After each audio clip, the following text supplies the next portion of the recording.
What are some of the things you've learned from this shutdown? What are some of the things you've had to learn to overcome? What are some of the things you've had to figure out just in order to function? And can some of the things that you figured out be a benefit to someone else? See, these are the type of questions that spark new ideas, and that's what leads to new businesses and new industries.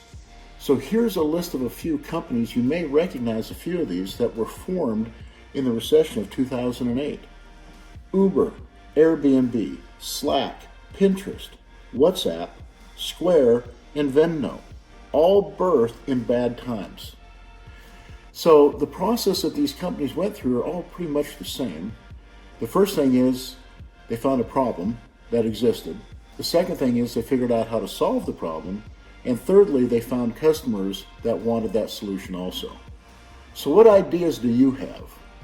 Maybe your idea isn't the idea that forms a new company, but it might be the idea that helps the company you're with get to a new level. So things are changing out there. Don't sit on your new ideas. Do something with it. Who knows, maybe your idea will be the next big idea. Hope that encourages you. Now let's spend a few minutes together and seek some wisdom. As we read Proverbs 25, we're going to seek some wisdom from the greatest, wisest man who ever lived, King Solomon. I'm reading from the NLT version. Here we go. These are more Proverbs of Solomon collected by the advisors of King Hezekiah of Judah.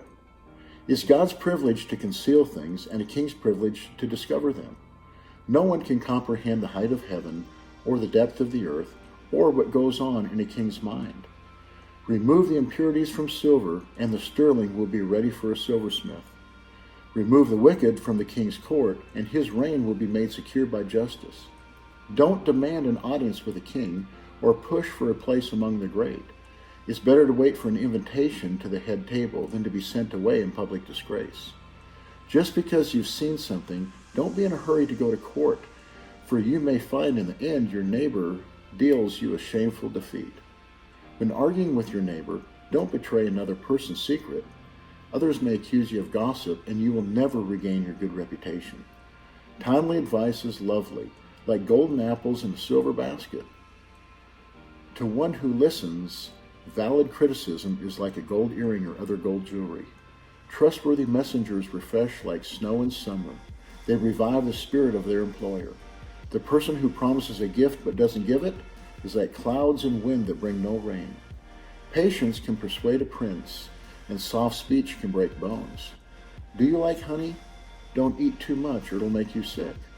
Don't visit your neighbors too often or you will wear out your welcome. Telling lies about others is as harmful as hitting them with an axe, wounding them with a sword, or shooting them with a sharp arrow. Putting confidence in an unreliable person in times of trouble is like chewing with a broken tooth or walking on a lame foot. Singing cheerful songs to a person with a heavy heart is like taking someone's coat in cold weather or pouring vinegar in a wound. If your enemies are hungry, give them food to eat. If they are thirsty, give them water to drink. You will heap burning coals of shame on their heads, and the Lord will reward you. As surely as the north wind brings rain, so a gossiping tongue causes anger. It's better to live alone in the corner of an attic than with a quarrelsome wife in a lovely home. Good news from far away is like cold water to the thirsty.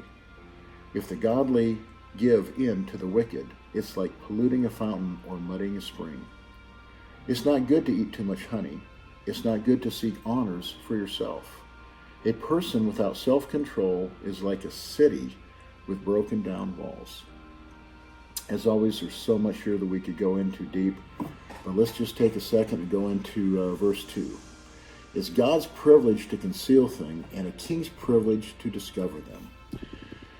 So, you ever have something really, really deep that you're trying to figure out, and you just can't find the answer? Well, what this is saying is God's concealed it, and God expects us to look.